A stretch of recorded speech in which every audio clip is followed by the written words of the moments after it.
If you're looking for a fun level 1 piano piece that introduces the 12-bar blues to students of any age and with any size of hand, then I have something I want to share with you. Hi, I'm Jen, founder of Ocean Tales Music, a business that provides high-quality, pedagogically sound piano music to students of all ages and levels. And today I want to introduce you to my piece called Stroll Through Beacon Hill from a collection called Ocean Tales. This is an elementary piano collection for preparatory to grade 2 level piano. In today's video, I'm going to introduce you to some skills that can be learned from this piece, as well as a great way to introduce the rhythm. Then we'll do a quick walkthrough on the score, and finally a performance of this piece.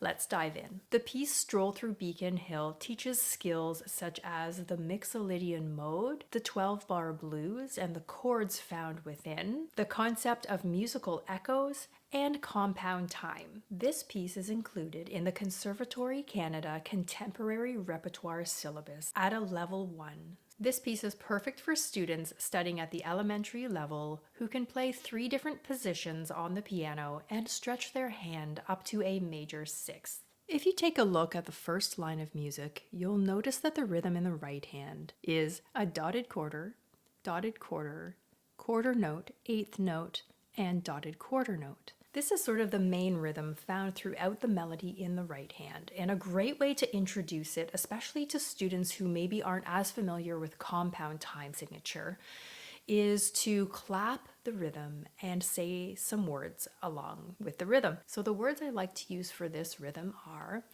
walking in the park. And that ties in with the title of the piece as well and the tempo of the piece. It really helps students grasp that main rhythmic motive. Let's pop over to the score quickly and I'll point out a few additional teaching tips I have for you there. First, I'd like to go over the hand positions for the right hand in this piece. In measure 1, you'll notice under the red bracket, the right hand is in an E position, and that is to say E to B on the white keys. And so thumb will be on E and finger 5 or pinky will be on B. The right hand will remain in this position for all of page 1. On page 2, beginning at measure 17, have the student shift their hand up 1 note to thumb on F. Then in measure 19, we will shift back to the E position or down 1 note and remain there for the rest of the piece. So this is very simple for the student, and it allows them to concentrate on other aspects of the music, such as the rhythm, which might be a little bit tricky in compound time, and also how to vary the melodic fragments so they don't all sound the same. And it even allows them to work on those crescendos a little bit as well, because they're playing notes right in a row from that hand position. As for the left hand position, it remains pretty much a 5-finger position, except that it does stretch up 1 note to a 6th. So I just point this out in measure 1, and it does repeat throughout the first page, that same pattern of stretching up from a perfect 5th up to a major 6th and then back down. The pinky will remain on the bottom note, and the thumb can practice stretching up 1 note and then coming back down. And then there's one surprise note in the second last measure, measure 23, where it's actually the thumb that remains static and the pinky goes down by 1 note. So it's still that interval of a 6th, except that it's the pinky or finger 5 that moves down that 1 note. Finally, I would like to talk about the 12-bar blues pattern in this piece.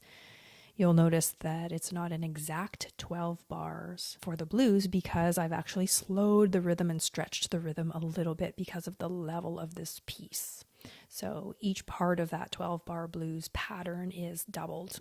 So in measures 1 to 8, you can introduce this chord as a G chord, or G position is fine as well. The next part of the blues pattern comes in measure 9, where the student will move up to a C position, and you can also mention that it's the 4 of G if you like. In measure 13, we move back to 1, and then in 17, we're moving all the way up to a D position, or 5 of G, and we remain there for just 2 measures, and then go down one note to C or 4 in G.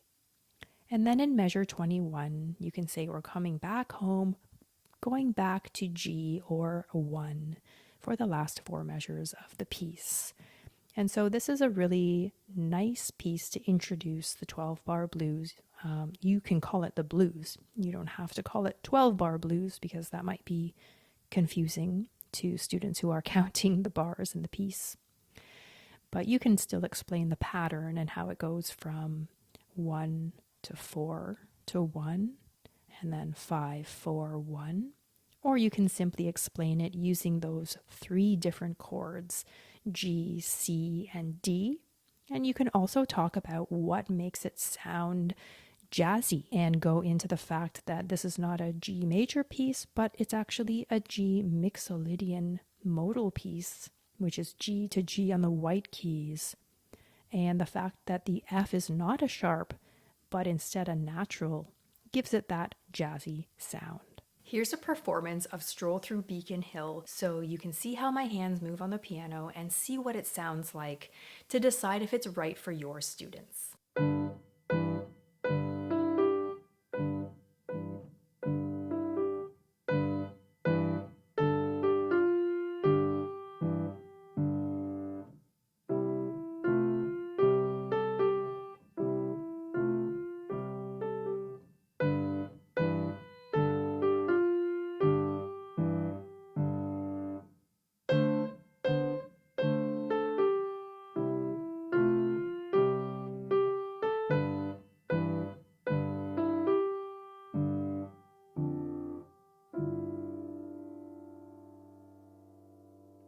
I hope today's teacher's guide has been helpful for you. Stroll Through Beacon Hill is available in the book Ocean Tales, which is available on my website as an instant PDF download. Remember that I also have studio licenses available for these books so that you can share these pieces with all of the students in your studio. Please let me know if you have any questions or comments about my teacher's guide videos or music. Please consider subscribing to Ocean Tales Music if you enjoyed this video and don't want to miss any of the upcoming teacher guides. Happy playing and happy teaching.